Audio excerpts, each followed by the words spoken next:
Today I'm going to focus on my favorite game mechanisms in Targi. And actually, it won't be all that focused because there are a few things that I want to talk about. I'll try to hit them in little quick hits. Targi is a two-player game that I do not own. I played it for the first time the other day and took some photos. So here's what Targi looks like when it's on the table.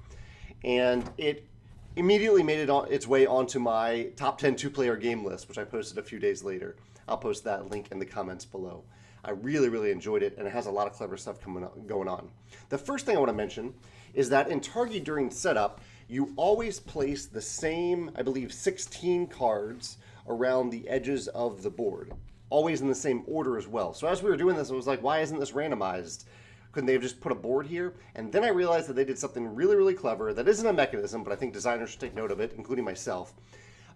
Because these cards are in the same order, that's why they're cards, but also, it could be a board there. But the reason they're cards is that on the back side of each one of them is a full text description of what the ability does.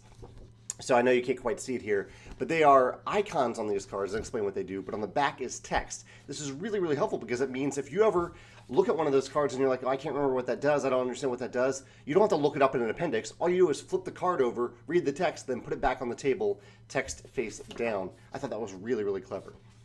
The second thing I really liked about Targi is the core mechanism in it is that players are placing three workers around the edges of this board. They're not like moving around the board. It's more like worker placement where you put them down on any spot you want. But they can't occupy the same spot as another worker. They can't occupy the same spot as the robber, the thief, whatever, the bandits maybe is what they're called.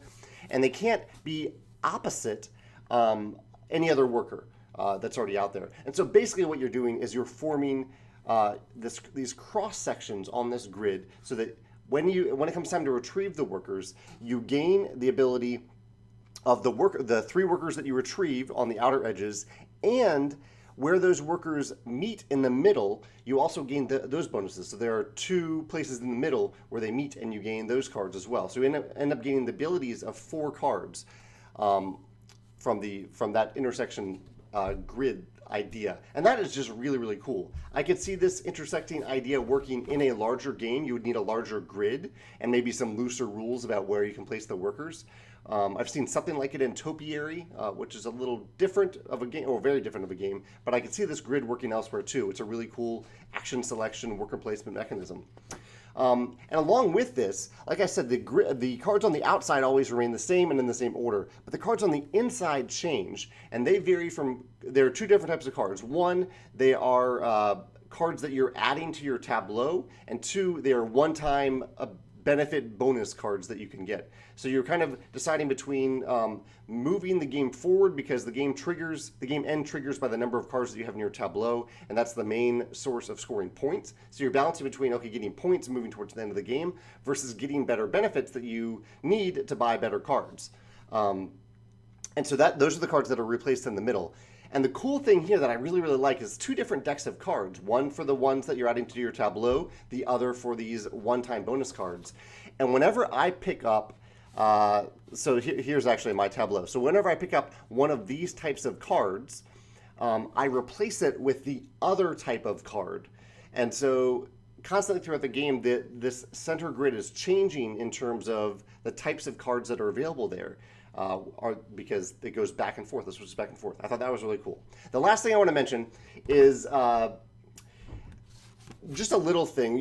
I'm sure we've seen this in many other games before, but for this tableau that you're building a 4x3 grid. You're trying to get 12 cards out in this grid, and you get the most points if all cards, as you can see that I did here, all cards have the same primary art, I guess, or theme of those cards. So this is, I believe, an Oasis. So I have 4 Oasi in a row, and so I think I got 4 points from that. You can also go for different cards. You can have 4 different types of cards in a row, and if you do, you get 2 points.